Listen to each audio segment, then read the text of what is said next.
तो गाइस ये मेरे साथ कुछ साल पहले ही हुआ था। मैं एक दफ़ा कार में बैठकर अपने कहीं जा रहा था। किसी काम से मैं कहीं जा रहा था। उस टाइम पर मुझे ऐसा लग रहा था कि मैं बहुत ही अनकम्फर्टेबल हूँ। तभी मेरी गाड़ी वहाँ पर रुक गई। वो बहुत सुनसान इलाका था। मैं थोड़ी देर वहाँ पर रुक कर खड़ा हो गया और मैं किसी गाड़ी के इंतज़ार में वहाँ पर रुक गया। जिसके बाद कुछ ऐसा हुआ, अंधेरा होने लगा और मेरे सामने एक बड़ी स्कूल बस आ चुकी थी, जिसमें ना ही कोई पैसेंजर था ना ही कोई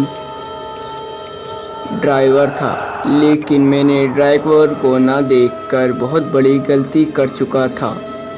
जिस वक़्त मुझे ये पता चला कि ये गाड़ी बिना ड्राइवर के है, तो मैं इस गाड़ी से उतरना भी चाहता था, लेकिन नहीं उतर पाया। ये मेरी लाइफ की सबसे बड़ी गलती थी, जिससे मैं आज भी बहुत ही परेशान होता हूँ। ये लाइफ की मेरी सबसे बड़ी भयानक गलती थी, जिसके बाद मैं आज भी डरता रहता हूँ कि क्यों मैं इस गाड़ी में चढ़ा और क्यों मैंने ये सफ़र लिया। मैं नहीं आज बहुत ही परेशान हूँ, क्योंकि मैं ऐसा महसूस कर रहा था कि बस में कोई ना होने के बावजूद भी बतेरी चीज़ थी। मैं क्यों रुका था और क्यों इस बस में चढ़ा था।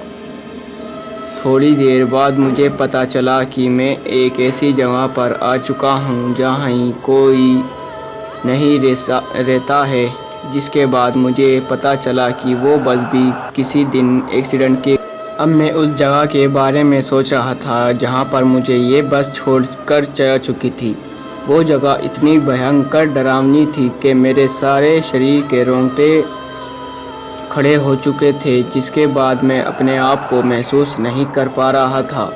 ऐसा लग रहा था कि मैं कहीं ऐसी जगह पर आ चुका हूँ जहाँ पर कोई नहीं जीवित है। ये दुनिया का कौन सा हिस्सा था, मुझे आज तक नहीं पता चला। उस बस को मैं आज भी अपने ख्वाबों में देखता हूँ तो मुझे रोंगटे खड़े हो जाते हैं। मैं लेकिन उस बस में आराम से बैठा रहा जब तक मुझे पता चला कि उस बस में एक साया घूमता है ड्राइवर का, जिसकी मौत एक कार एक्सीडेंट में हुई थी। वो एक श्रापित बस बन चुकी थी। जिसके बाद मैं सहम गया था, लेकिन मैं उस बस में से चुपचाप अपने काम से काम रखता रहा। मगर मैंने यूँ नहीं लगने दिया कि मैं इस बस के राज जान चुका हूँ। लेकिन कुछ देर बाद मुझे ऐसा लगा कि अब मेरे साथ कुछ ऐसा घटने वाला है कि मेरे सोचने की शक्ति गायब हो सकती है।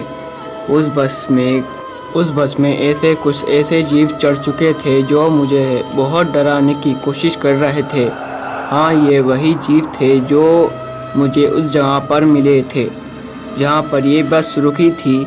मुझे ऐसा लगा कि अब मेरे साथ बहुत ही बुरा हो सकता है और मैं कुछ ना बोलूँ। इससे मुझे पता चला कि कभी अकेले सफ़र नहीं करना चाहिए। तभी मुझे ऐसा लगा कि अब मैं बिल्कुल सेफ जोन में हो चुका हूँ। लगता था कि मुझे कोई नहीं देख रहा, लगता था कि मुझे कोई नहीं महसूस कर रहा था। लेकिन कुछ देर बाद फिर से वही जगह पर मुझे ले जाया गया। बस रुकने के बाद मुझे कुछ ऐसा लगा कि मैं वहीं पर उतर चुका हूँ। फिर मुझे बस में फिर से चढ़ाया गया था। मेरे साथ ऐसा कुछ हो रहा था कि जिसकी मुझे खबर नहीं थी। मैं अपने शरीर को बिल्कुल ही मुर्दा समझ रहा था और कुछ देर बाद मुझे ऐसा लगा कि मुझे वहीं पर छोड़ दिया गया जहां पर मैंने वो बस पकड़ी थी। मैं ऐसा हो चुका था कि अब मैं बिल्कुल ही सही पोजीशन में हूँ। मैंने इसी तरह अपनी गाड़ी को भी बिल्कुल ठीक पाया। मुझे ऐसा लग रहा था कि मैं एक सपना देख रहा हूँ, लेकिन वो एक सपना नहीं था। जिसके बाद मैं आज भी सफ़र करने से पहले कभी भी सोच नहीं सकता कि मेरे उस साथ क्या हुआ था। मैं अब रात में कभी भी सफ़र नहीं करना चाहता हूँ, क्योंकि ये मेरी लाइफ की सबसे पहली गलती थी और लास्ट थी। अब मैं ये सोचकर परेशान था कि अब मैं कहाँ जा रहा हूँ और कब पहुँचूँगा।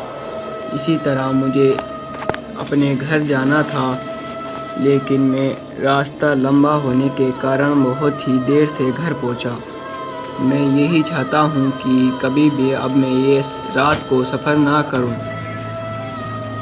ना ही कभी मैं अपनी गाड़ी रात में कहीं पर भी रोक सकूँगा। Thank you for watching this video. Bye bye guys.